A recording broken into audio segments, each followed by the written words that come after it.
Bienvenidos a un nuevo capítulo de En Juego, donde no hablamos del juego, sino de lo que está en juego en el negocio del deporte. Hoy otra vez fichamos un crack, vamos en una seguidilla muy buena. En Juego arrancó con todo este 2026. Vamos a entrevistar a una persona que admiramos mucho, que lleva trabajando en deporte y en fútbol muchos años, que literalmente le dedicó a su vida a esto, y eso es lo que nos gusta, traer gente así, y que tiene un hito que muy pocos de nosotros tenemos, y es salir campeón con el equipo de sus amores. Ya nos va a contar un poquito de qué estoy hablando. Hoy tenemos en juego a Nicolás Borrero. Nico es administrador de los Andes, pero como les comenté, lleva toda una vida dedicado al fútbol, ha estudiado cosas relacionadas con el deporte, entre esas hizo el FIFA Diploma Club Management y también tiene un diplomado en Derecho y Gestión Deportiva. Estuvo en el equipo de sus amores, en el Deportivo Cali, trabajó muchos años en el Deportivo Cali y después decidió emprender su camino y lleva muchos años aportando y trayendo inversión a esta industria. Ya nos va a contar de qué se trata. Pero por ahora, bienvenido, Nico, a los micrófonos de En Juego. Bueno, equipo, es un gusto estar acá con ustedes. La verdad que muy agradecido por la invitación. Siempre estos espacios construyen para la industria, nos permiten identificar buenas prácticas, aprender de los demás. Aprovechando para felicitarlos a ustedes porque he seguido muy de cerca el podcast y aprende uno mucho de todos los speakers que han tenido acá, y bueno, muy contento de poder compartir con ustedes en este espacio. No, Nicolás, gracias a ti por estar. Y bueno, entremos entonces a esa vida dentro del deporte que Simón les contaba y arranquemos por el Deportivo Cali. Nico, ¿cómo entró al equipo? ¿Cómo una persona hincha del Deportivo Cali entra al equipo de sus amores a hacer lo que le gusta? ¿Qué rol tenía al principio? ¿Cómo fue esa entrada, esos primeros años dentro del club? Buenísimo, pues hincha de toda la vida, es lo primero. O sea, desde los 4 años creo que fue la primera vez que fui al estadio, un partido Cali contra Unicosta. Yo no sé si ustedes recuerdan ese club que hoy en día no existe. Pronto ustedes son más jóvenes que yo, pero creo que ese club debe haber jugado más o menos hasta el año 2000 máximo. Y incluso de ese primer partido tengo dos fotos que son muy recordadas, una con Miguel Calero, un gran ídolo del fútbol colombiano y del Cali, que en paz descanse, cargándome, y con el Chaca Palacios. Y pues digamos que desde el primer momento, pues hincha, mi familia hincha del club, y yo me voy a estudiar administración de empresas. Mi papá trabaja en temas financieros, digamos que maneja posición propia en bolsa, o sea, nada que ver con temas de fútbol.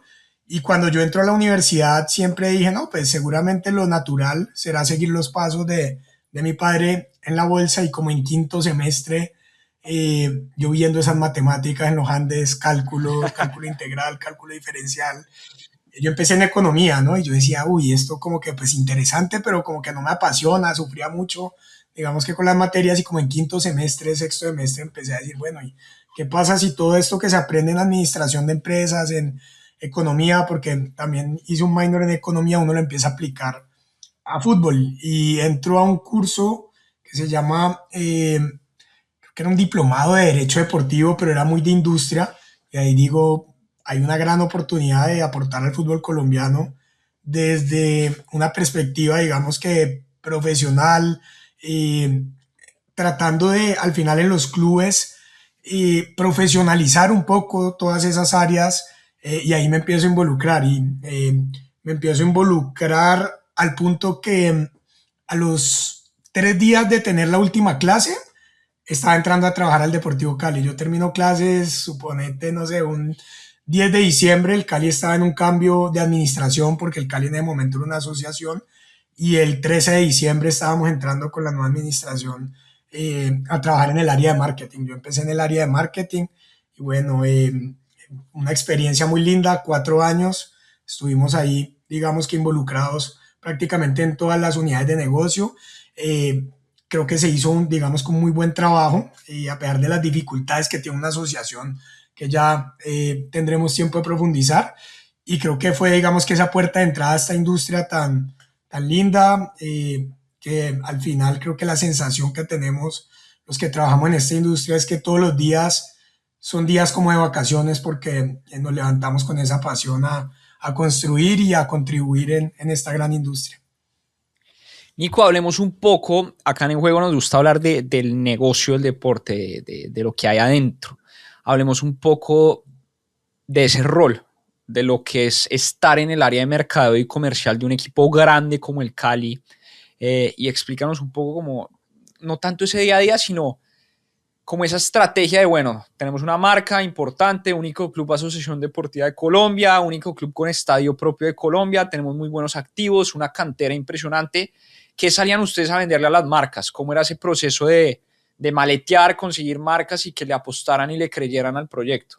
Buenísimo, entonces era un reto grande. O sea, cuando nosotros llegamos, lo primero que hicimos fue hacer un diagnóstico de qué tenía el club en ese momento y habían varias preocupaciones. Lo primero es que a pesar de ser uno de los 5 clubes grandes en ese 2018 que nosotros llegamos, el club era el club que menos ingresos generaba por patrocinios, era el club que menos ingresos generaba por venta de merchandising o pues en la unidad de tiendas, y era un club que no entendíamos cuál era la razón de que tuviera, digamos que una afectación en los ingresos tan grande cuando era una marca que tenía todo de alguna manera por explotar. Entonces, digamos que dividimos el tema en 3 frentes. El primero era lograr un posicionamiento, o sea, es decir, qué hacía diferente al Cali versus los otros clubes.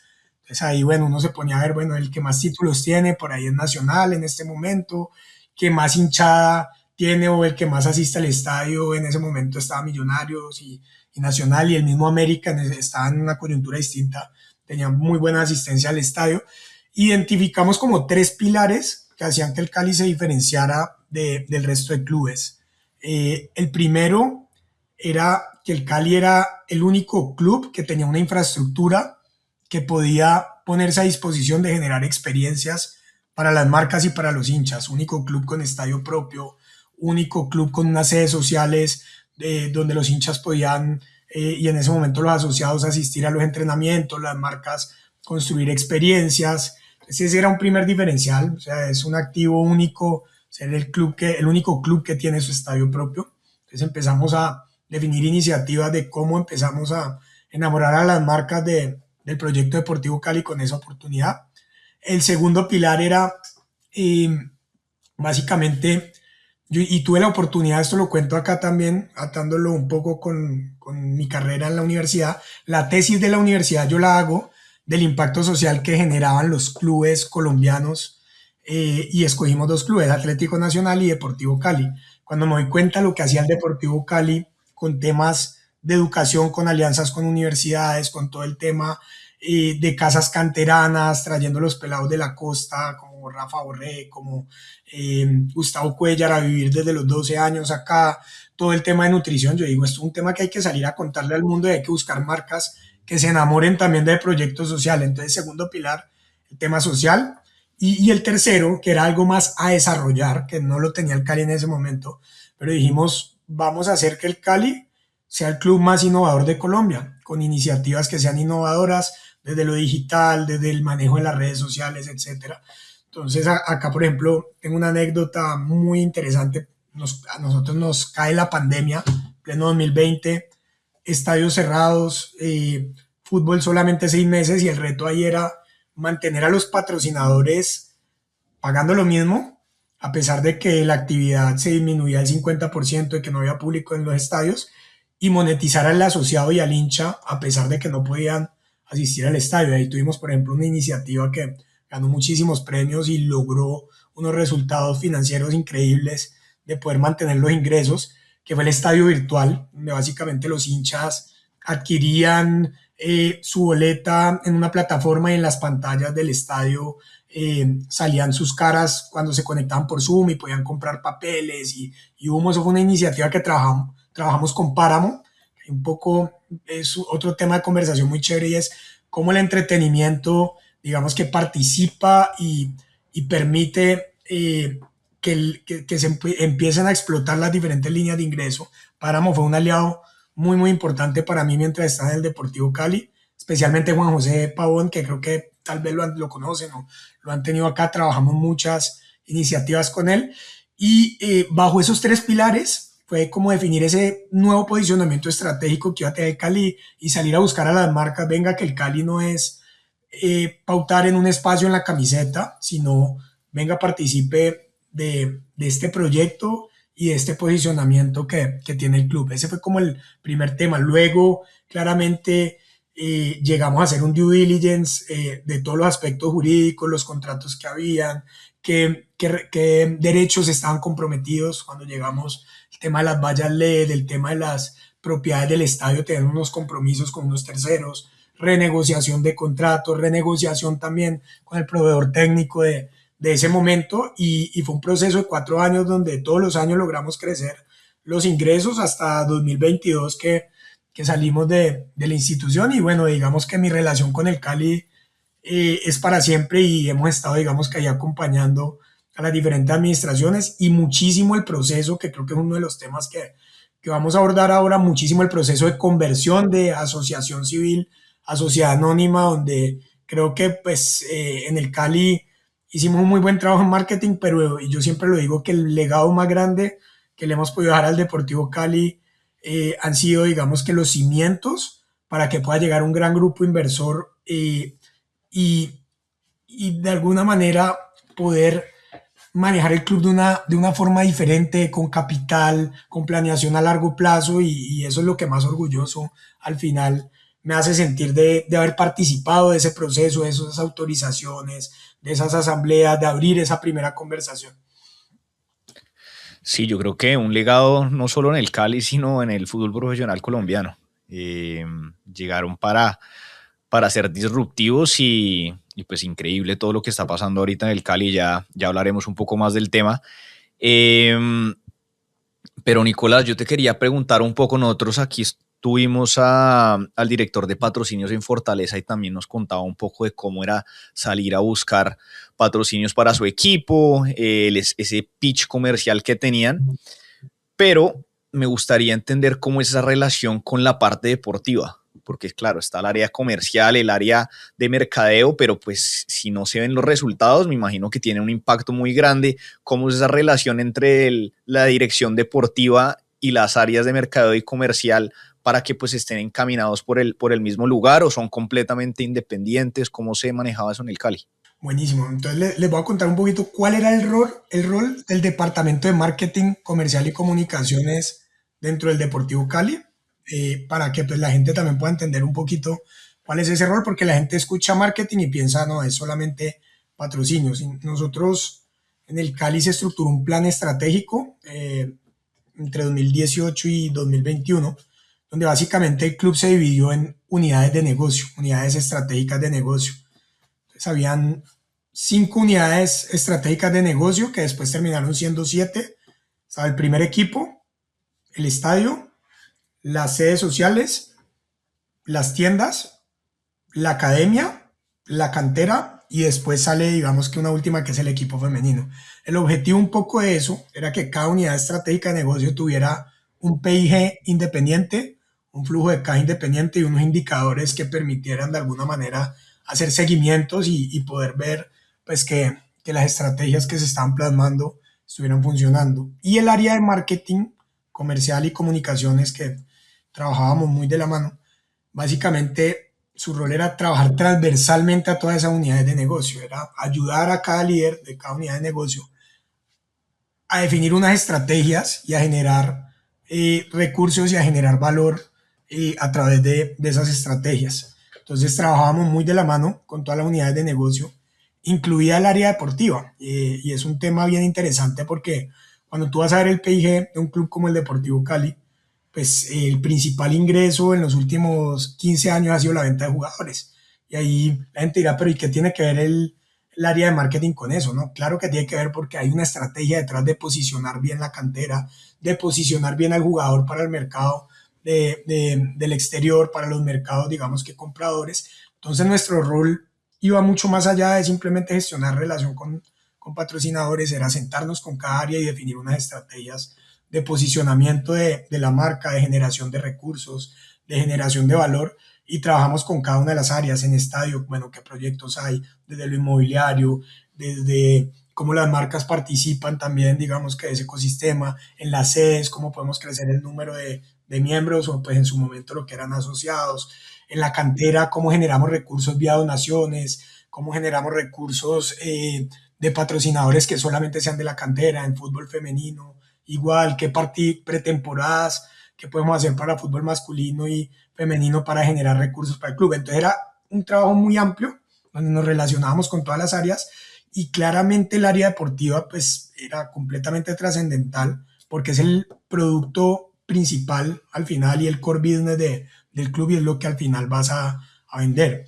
Yo siempre tengo una perspectiva y hay un libro que a mí me sirvió mucho y me gusta mucho que es el de Steve Calzada, bueno, no recuerdo el nombre, pero Steve Calzada fue el director comercial del Barça, que hoy en día es CEO del Al Hilal, y él decía, él sacaba como una tabla de qué tanto impacto podía tener la dirección de marketing en ciertos ingresos, y él decía, pues taquilla, pues sí, hay una estrategia detrás de la estrategia de abonos, del tema de ticketing, pero pues al final el equipo ganando, pues te va a llenar el estadio y si va muy mal, por más de que hagan magia y sobre todo en culturas como la colombiana, pues no es tan fácil.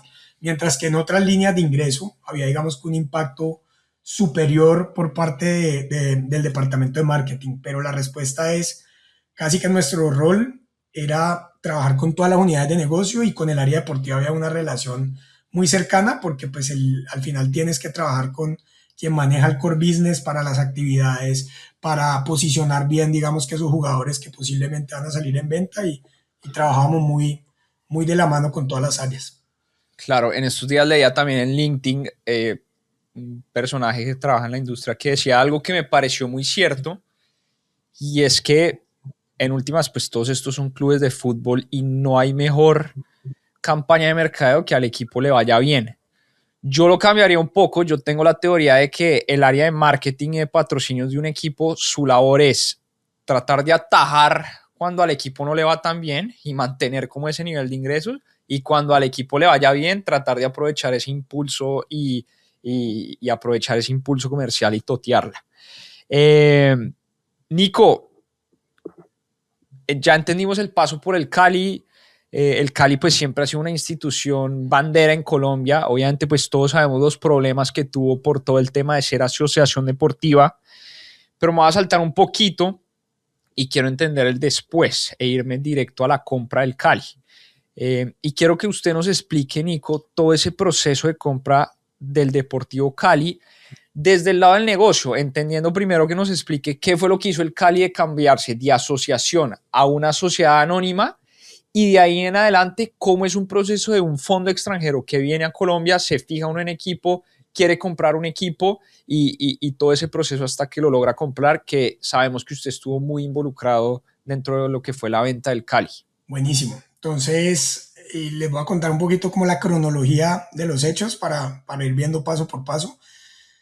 El Cali, hay que partir de una base y es que el Cali era un club deficitario, una estructura, digamos que muy pesada, sobre todo porque tenía o tiene pues muchos inmuebles, estadio, dos sedes que básicamente el sostenimiento en pago de prediales, en el personal que te toca para atender, digamos que todos esos temas relacionados con lo inmobiliario y con la asociación, pues era una estructura bastante pesada. Entonces era un club que mensualmente pudo llegar a tener un déficit de aproximadamente, poniéndolo en dólares, en $300,000 mensuales. O sea que la dependencia de venta de jugadores era altísima y al no ser una asociación, perdón, al no ser una sociedad anónima, pues no tenía acceso a capital. Entonces, cuando había un faltante mensual o anual, pues ¿cuál era la única forma de mantener la operación? Pues yendo a los bancos o a entidades financieras y aumentando, digamos, que el endeudamiento del club para que el barco siguiera a flote, ¿correcto? Entonces la deuda del Cali empezó a incrementar año a año, porque habían años que se cumplían las metas de venta de jugadores, camadas muy positivas como la del 2015, otros años no tan buenos, y ese endeudamiento empieza a incrementar hasta que se volvió, digamos que inviable porque los costos financieros de esa deuda te empiezan a asfixiar y se te empiezan a cerrar las puertas también de los bancos, de de las mesas de dinero, de las entidades financieras.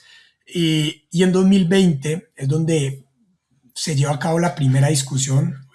Claramente un grupo de asociados empezamos con mucha preocupación a buscar soluciones, a decir esto es inviable, cada año son 10.000, 15.000, 20.000 millones de pesos más de endeudamiento, y en una asamblea se abre la discusión y se sugiere darle un mandato al comité ejecutivo para que empiece la exploración de la búsqueda de uno o varios inversionistas que permitan preservar al final el core business, que es el equipo de fútbol y lo que nos apasiona pues a la gran mayoría de los que éramos asociados del club. Entonces ahí se abre la discusión, se le da el mandato al comité ejecutivo y lo primero que se hace es que se contrata una firma que en ese momento era Ernst Young para que haga una valoración del club basado en un análisis, digamos que financiero y en unos supuestos, y para que empiece, digamos que todo ese trabajo de búsqueda de potenciales inversionistas. Pero tenía dos problemas. Uno es que eras asociación y nadie podía invertir en una asociación salvo que estructurara una fiducia, pero no era, digamos que la misma tranquilidad jurídica de simplemente voy y compro un paquete accionario mayoritario. Entonces, en paralelo, tocó empezar a trabajar en un proceso de conversión a sociedad anónima que se llevó a cabo a través de la ley del deporte. La ley del deporte tiene, digamos que uno de sus principales objetivos era permitir que las asociaciones civiles del deporte pudieran pasar a ser sociedades anónimas, pero es un proceso que puede durar entre 1 año y medio y 2 años y medio. Entonces imagínate del día cero todo lo que fue ese proceso, más una guerra política dentro del club donde tuvimos muchos presidentes en cuestión de muy poco tiempo, entonces llegaba un nuevo presidente, se frenaba el proceso, fue un tema muy difícil. Y segundo, tenías también una deuda importante que no tenías como, al final no tenías cómo pagarla porque siempre la prioridad iba a ser poder garantizar la operación. Entonces, aparte también tenías un proceso, una decisión estratégica a tomar, que era entrar con el club a una ley de insolvencia, que primero fue una ley 560, que después se pasa a una ley 550, que es como una 1116, pero para asociaciones,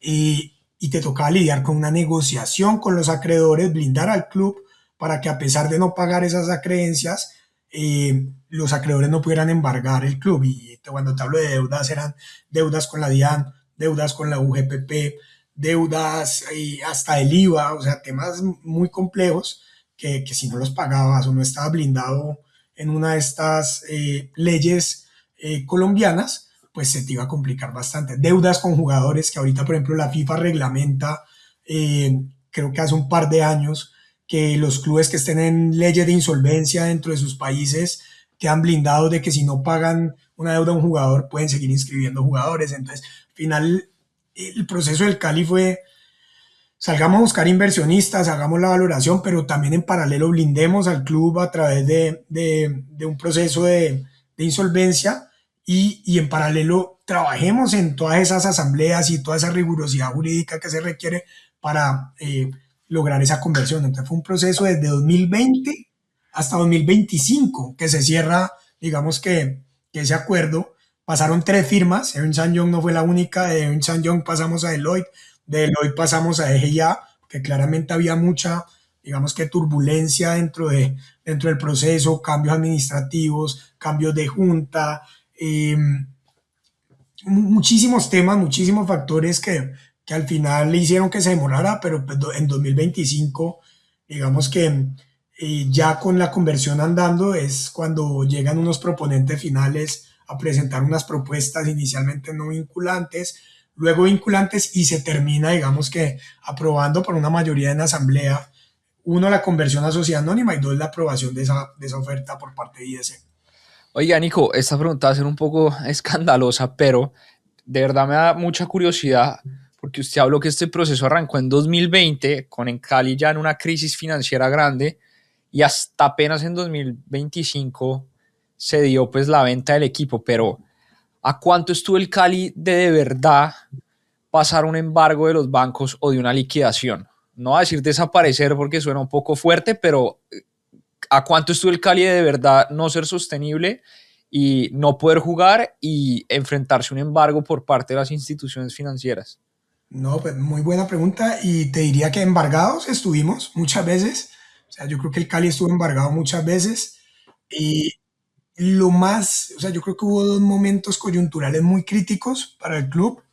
Uno en 2023, sí, en 2023, fue 2023, bueno, 2022 o 2023 o incluso ambos, donde ustedes saben que eh, hay una ley, digamos que acá en Colombia, que si el club adeuda más de 2 meses de salario, en teoría eso es un causal de la pérdida del reconocimiento deportivo, que fue lo que, si recordamos todo, le pasó al Cúcuta en algún momento, que empezó a perder puntos y terminó, digamos que en un proceso de pérdida del reconocimiento y terminó jugando en la B. El Cali alcanzó a recibir en varias ocasiones notificaciones del Ministerio del Deporte con la pérdida del reconocimiento deportivo, con la posibilidad de subsanar esas deudas y de alguna manera, no es un proceso de un día para otro, ellos notifican, entonces después tienen que entrar a comprobar que efectivamente se deben 2 meses, que el club no fue capaz de subsanar esos 2 meses de salario, pero yo te diría que el Cali estuvo a días de no poder seguir compitiendo porque fue un tema no solamente de que se cumplieron los 2 meses, sino que ya había un tema de repetición de que cumplieran los 2 meses, porque no había cómo, digamos que, cubrir las obligaciones que se tenían, sobre todo laborales.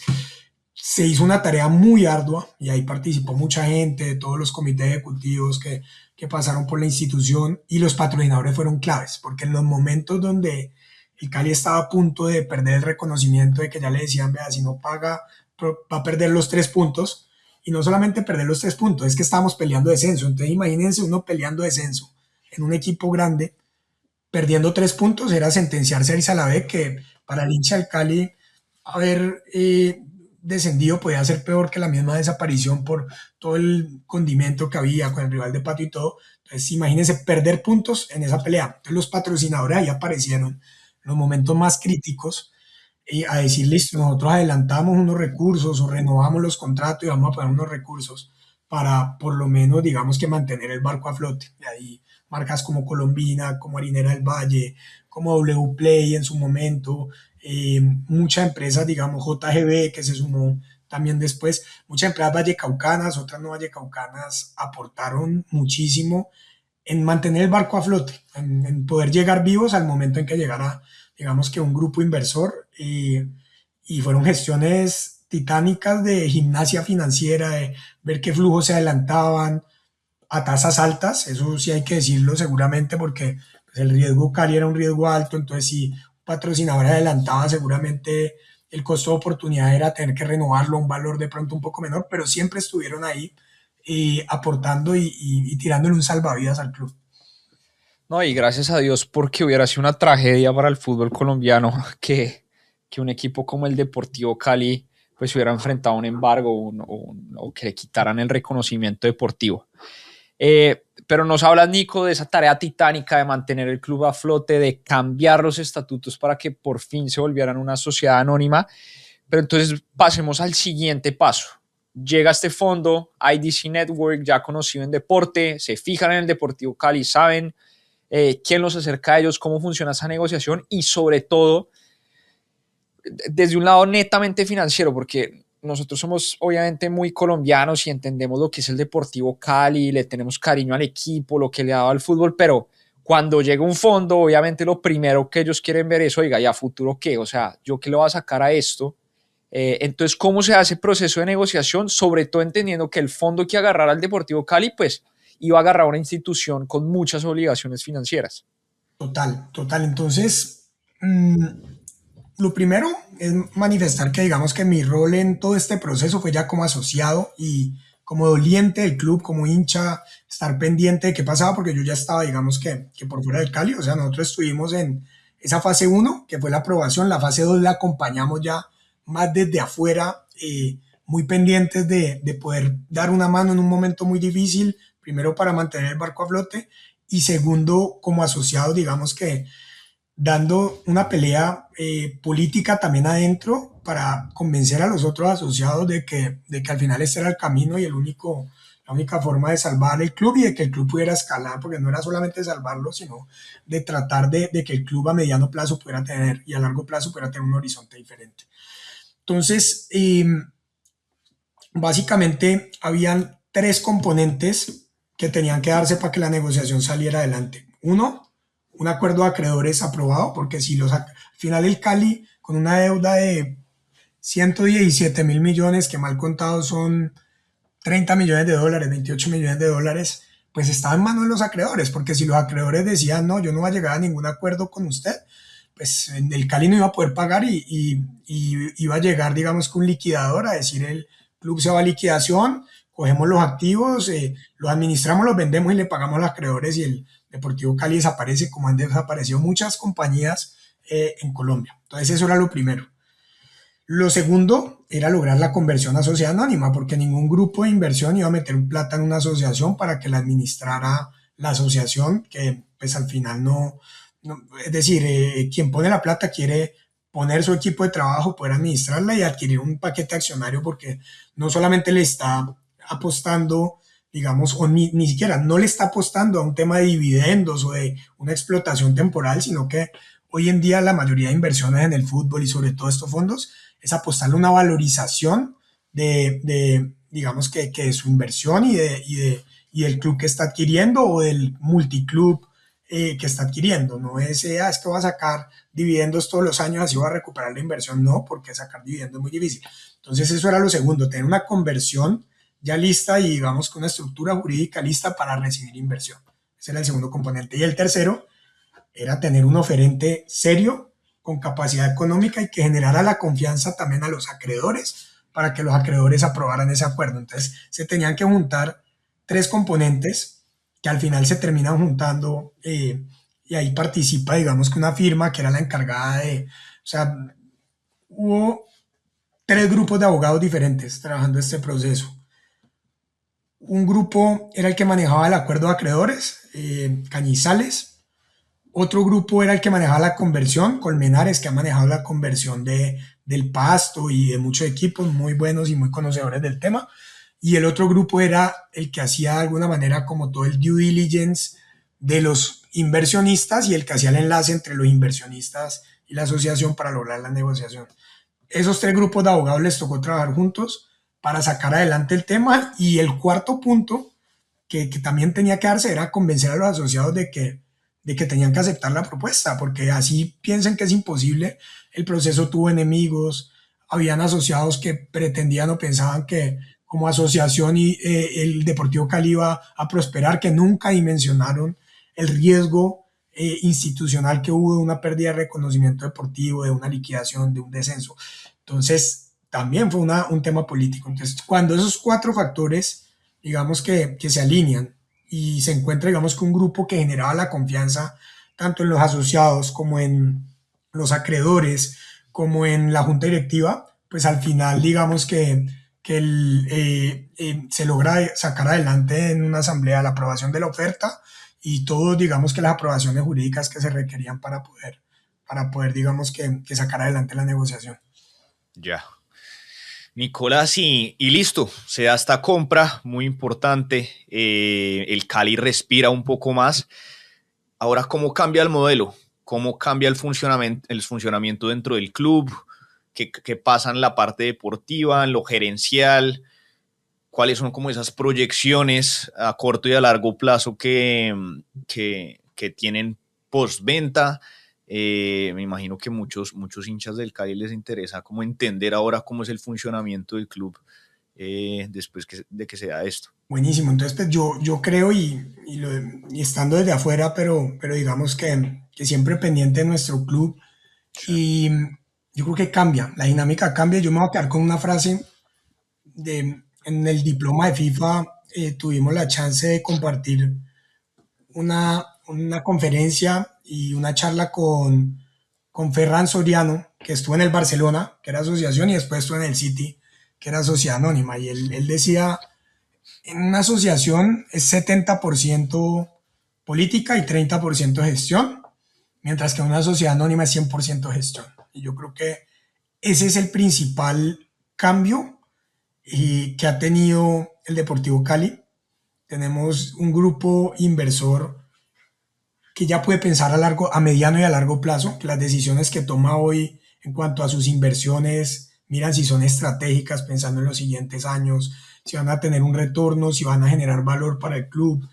Y no tienen de alguna manera ese estrés de estar haciendo política, porque en el Cali, ¿qué pasaba? Llegaba un grupo directivo y si no daba resultados deportivos, pues había revocatoria. Entonces, imagínate uno arrancar desde el día cero pensando en esa presión política, en estar trabajando para tener a todo el mundo contento. Obviamente, el corazón de los clubes, yo siempre lo digo, son los hinchas, pero al hincha le interesa que el equipo esté bien y también ver, digamos, que un plan estratégico pensado a mediano y a largo plazo, y creo que el hincha ha tomado muy bien este cambio.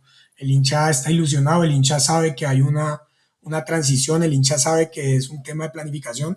Llegaron buenos jugadores, pero tampoco un tema de que se hayan desbordado en unas contrataciones carísimas de jugadores mayores, sino pensando en una columna vertebral, pensando en jugadores jóvenes que puedan tener una reventa. Entonces ya se empiezan a ver, digamos que unos cambios donde simplemente el hecho de disponer, yo digo dos temas. Uno, el primero de tener unos dolientes que ya son al final también, digamos que inversionistas y que al final el club, o digamos que una participación, el 85% del club es de ellos, hace que sean dolientes y siempre estén, digamos que buscando alternativas de generación de ingresos y cada decisión que toman es estratégica. Y dos, simplemente el hecho de que haya acceso a capital ya te cambia mucho la dinámica, porque al tú ya tener acceso a capital ya no solamente estás pensando en un tema relacionado al PIG, sino que estás pensando en cómo se ve el horizonte de tu club en los siguientes 5 y 10 años, y si tienes que hacer unas inversiones inicialmente para que ese horizonte de esos 5 o 10 años se vea mejor, pues lo vas a hacer. Eso no lo podías hacer como una asociación, a menos que salieras de alguna manera a endeudarte. Pues tanto cambió el Cali que me contó un pajarito y no fue Nico, lo juro, que uno de los equipos que ofertó por James Rodríguez fue el Deportivo Cali. Entonces cambió del cielo a la tierra.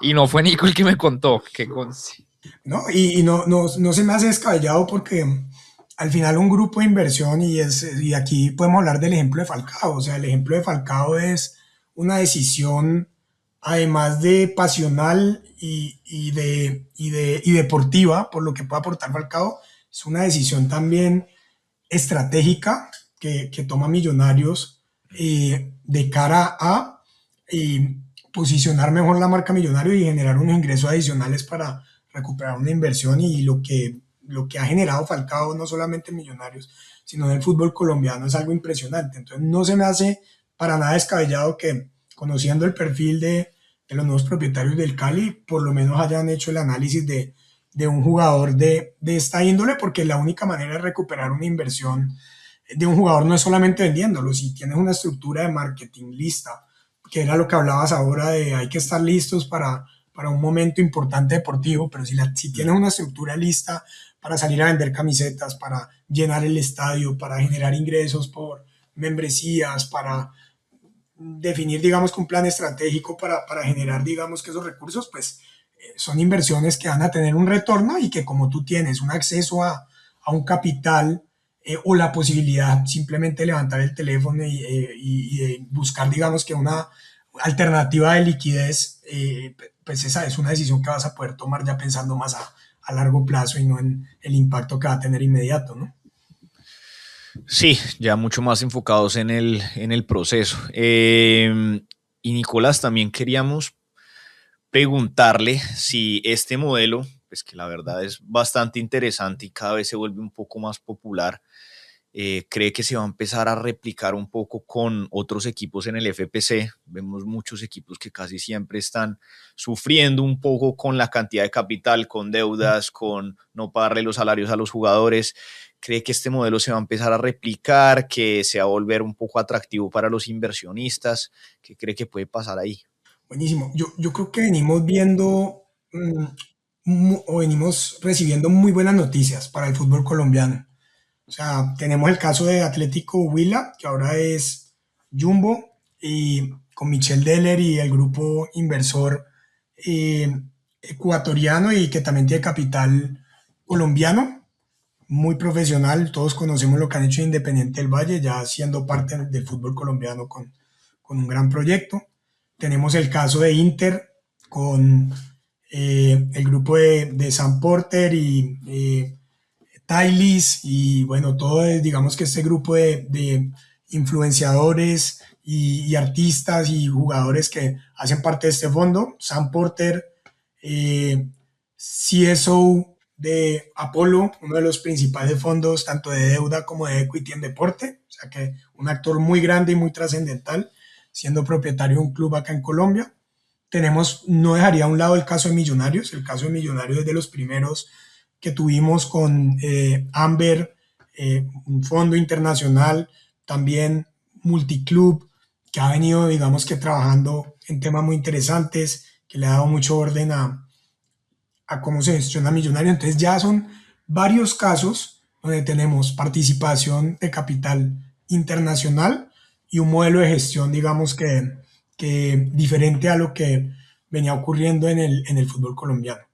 Y el hecho de que esas transacciones se hayan dado con éxito totalmente abre las puertas para que para el resto de clubes puedan llegar otro tipo de fondos, otro tipo de actores con liquidez, otro tipo de eh, gestores de multiclubs alrededor del mundo a que se vean atraídos por, uno, un país futbolero, porque yo creo que a pesar de que culturalmente podemos estar todavía por debajo de un Brasil, de un Uruguay, de una Argentina, pero un país que mueve en el tema de hinchas, en el tema de patrocinios, y dos, el tema del talento. Yo creo que Colombia está en un boom de talento desde el 2014 hasta ahora, donde definitivamente el biotipo del jugador colombiano, la participación de esos jugadores en el extranjero, triunfando en Brasil, triunfando en Inglaterra, triunfando en España, la selección también con un muy buen desempeño, pues claramente hace que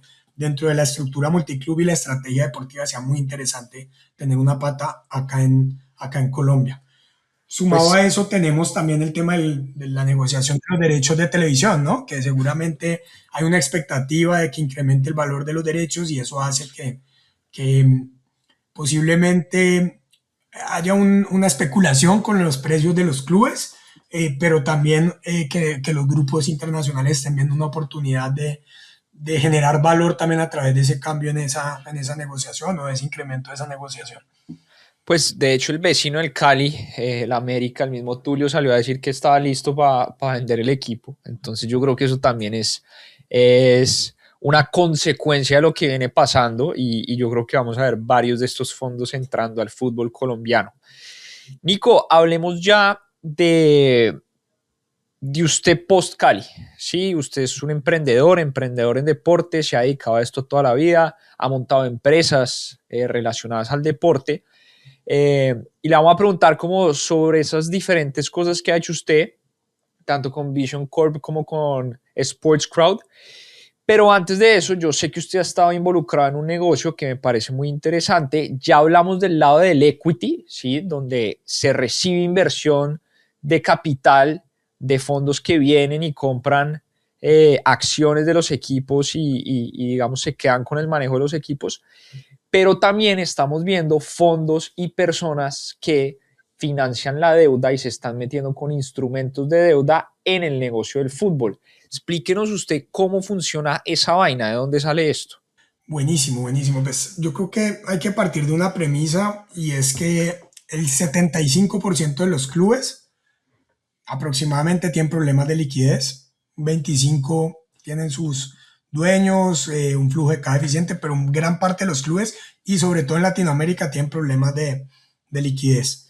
Entonces ahí se abre una oportunidad al final para grandes fondos que han encontrado un territorio dentro de su parte de la tesis de fondeo que tienen, digamos que algunas de las verticales de esos fondos, de empezar a prestarle plata a organizaciones deportivas. Y cuando hablo de organizaciones deportivas, están ligas y están pues clubes en un principio.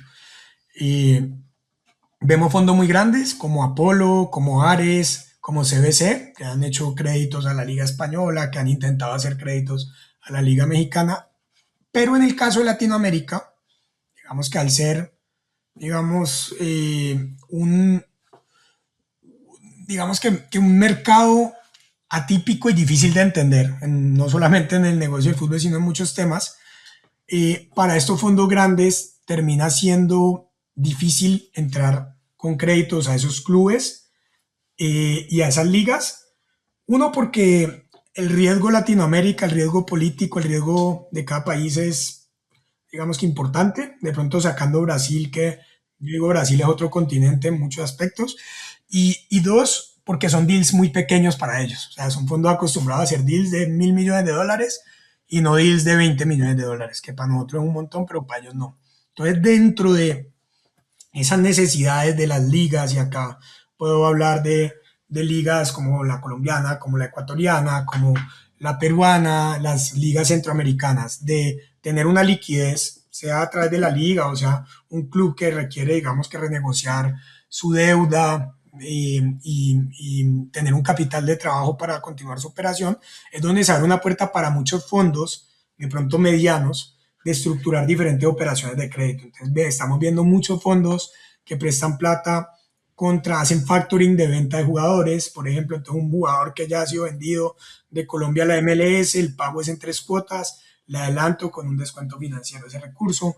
Vemos créditos también contra derechos de televisión, contra naming rights de estadios, contra naming rights de liga, y en esa dinámica nosotros como SportsCrowd nos hemos empezado, digamos que a involucrar, sobre todo, pues para los que nos escuchan, contarles qué es SportsCrowd. Antes es básicamente un sistema operativo para las organizaciones deportivas, donde nosotros con tecnología le montamos al final toda la capa transaccional a los clubes, y nosotros pues somos un marca blanca, entonces los clubes venden boletas a través nuestro, los padres de familia pagan las escuelas a través nuestro, el e-commerce también pasa a través nuestro. Entonces empiezas a tener unos flujos muy importantes del club, que te permiten empezar como a hacer un scoring de cada club para poder decir, listo, tal club en Perú, en Ecuador, en Colombia requiere un anticipo financiero, y yo ya sé cuánto transacciona en estas verticales, pues perfecto, yo le hago el adelanto financiero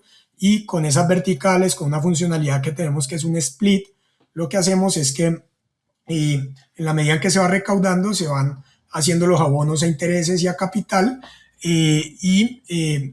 la cuota restante se le da al club. Entonces ya hemos empezado a innovar con esto, sobre todo en países emergentes. Ahí estamos trabajando con un par de fondos, algunos locales, algunos internacionales, en toda esa estructuración, porque pues un poco la premisa es, si nosotros llegamos con liquidez a gran parte de los clubes y les damos una mano, no solamente con el valor que estamos generando desde prestar un mejor servicio en toda la transacción, sino también en todo el tema de data, pero además le meto una capa de financiamiento, pues seguramente vamos a estar más fortalecidos. Ahí es donde estamos viendo la oportunidad, y pues creemos que son muchos los clubes y los países que requieren, digamos, que esas alternativas de liquidez, y sobre todo países donde el tema de la conversión a sociedad anónima todavía no está muy reglamentado, porque ayer escribía, por ejemplo, que Colombia le lleva una ventaja grande a Ecuador y a Perú y al mismo Argentina, en que Colombia ya todos los clubes son sociedades anónimas, ya incluso el Pasto creo que terminó su proceso,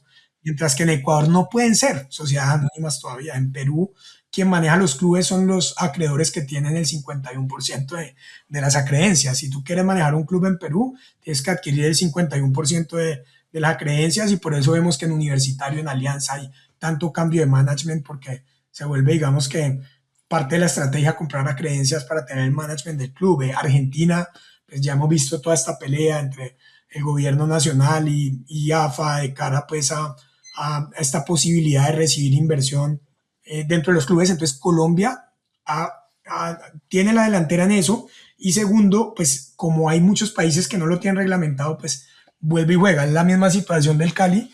Si necesito liquidez, la única forma de recibirla es vía un crédito, y ahí es donde para estos fondos se vuelve muy interesante poder llegar con créditos estructurados a esos clubes y a esas ligas. Muy interesante, Nico. Nico, usted habló de derechos de televisión, derechos audiovisuales. Vimos que ustedes tienen experiencia con partidos amistosos con Disney Plus. No sé si nos puede contar un poquito cómo funciona ese proceso y cómo funciona el negocio con ellos. Buenísimo, claro que sí. Entonces, el tema de partido amistoso es otra de las líneas de ingreso que tienen los clubes y que creo que cada vez se ha vuelto una línea de ingresos interesante para los clubes acá en Latinoamérica, y se ha vuelto atractivo también para los cableoperadores o para las OTTs o pues digamos que en derechos de transmisión se ha ido posicionando bastante bien. Nosotros trabajamos de la mano de una compañía que se llama ProEnter en Argentina. ProEnter tiene más de 25 años trabajando en la industria del deporte y ProEnter trabaja muy de la mano con Disney, básicamente en ejecutar partidos amistosos en las diferentes regiones. Trabajan en Chile, trabajan en Colombia, trabajan en Brasil, trabajan en diferentes mercados y básicamente hicimos una alianza para manejar el mercado colombiano y hemos también explorado otras alternativas y ya llevamos con ellos cerca de 13 amistosos que hemos organizado, 10 en Colombia y los últimos que hicimos de Millonarios en Argentina, con River y con Boca, que llevamos pues a Millonarios. Y es un modelo de negocio interesante porque imagínense un P&L de unos ingresos por un lado, unos gastos por el otro. Tus ingresos, que son los derechos de transmisión, donde Disney, dependiendo del tipo de partido, te adquiere, digamos que esos derechos. Luego tienes la taquilla, luego tienes los patrocinios que logres y luego tienes de pronto si la ciudad que va a albergar el evento quiere hacer un aporte desde gobierno o desde alcaldía o algo.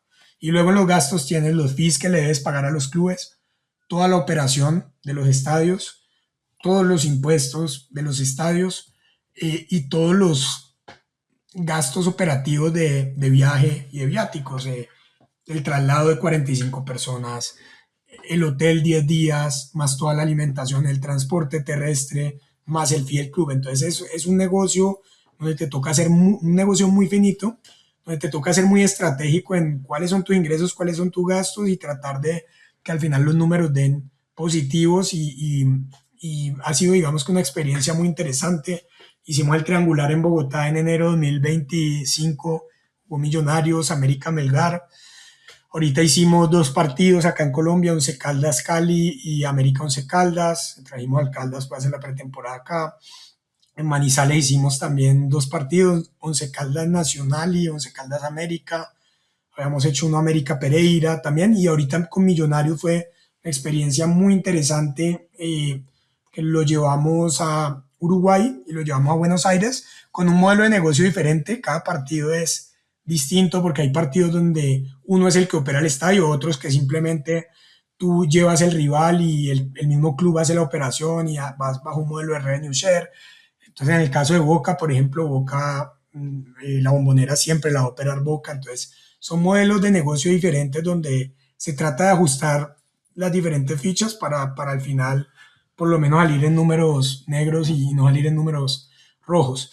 Y yo ahí me quedo con una frase de un gran amigo y digamos que pertenece a ProEnter, que es Eugenio.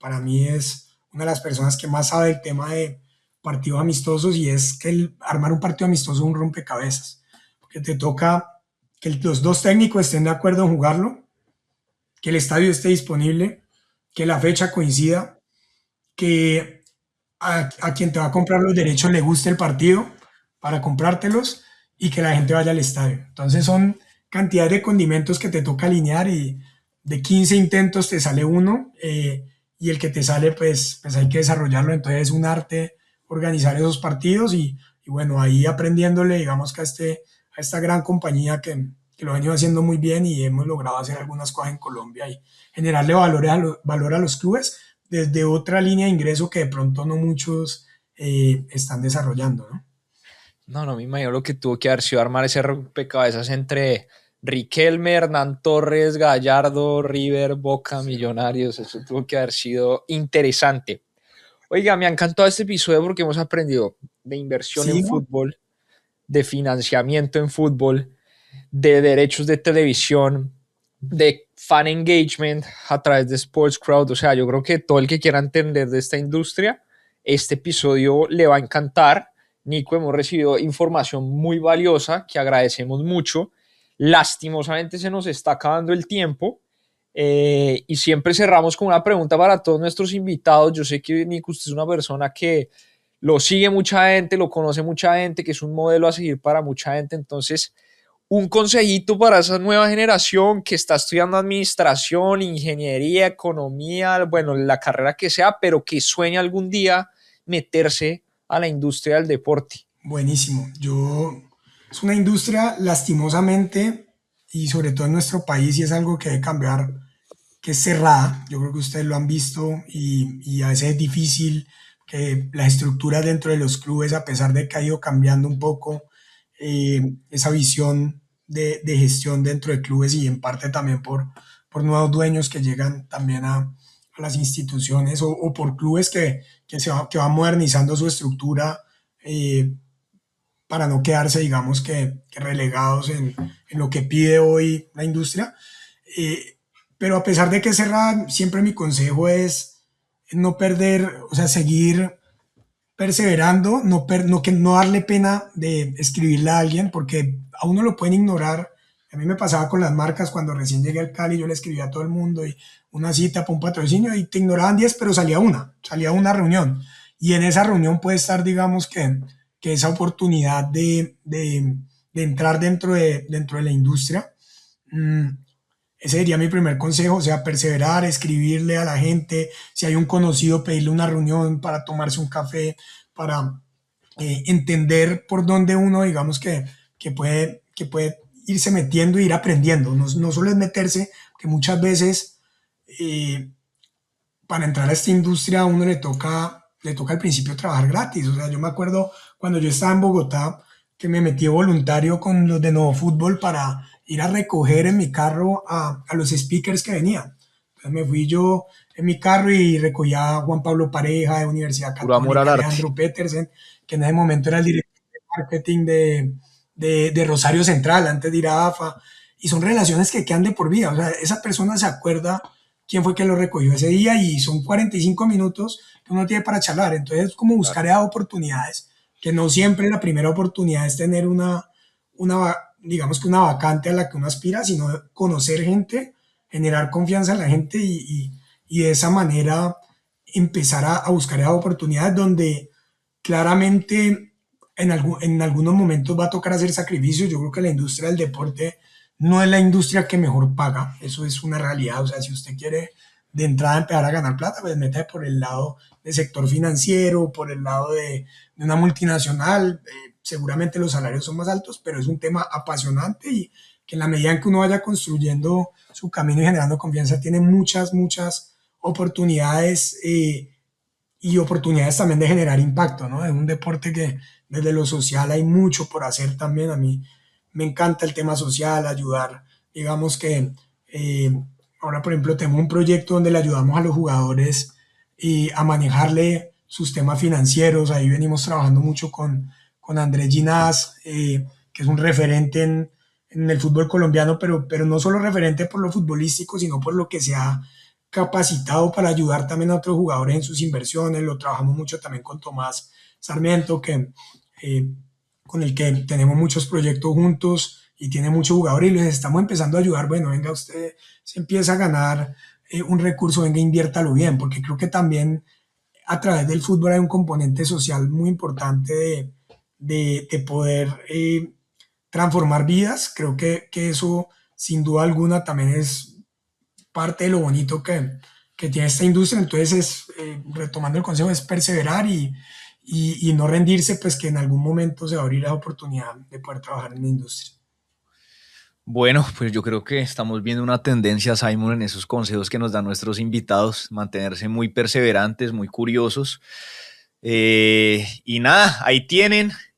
Nico, muchísimas gracias. Yo creo que los oyentes van a estar muy felices con este episodio. Como decía Simón, aprendieron de todo un poco. Entonces, muchísimas gracias. Acuérdense que estamos en YouTube, en Spotify. No se les olvide suscribirse si no lo están, de poner las notificaciones y nos vemos en un siguiente episodio. Nico, mil y mil gracias de nuevo. Nos estaremos viendo seguramente. Un abrazo para todos y bueno, fue un gusto y un placer estar por acá.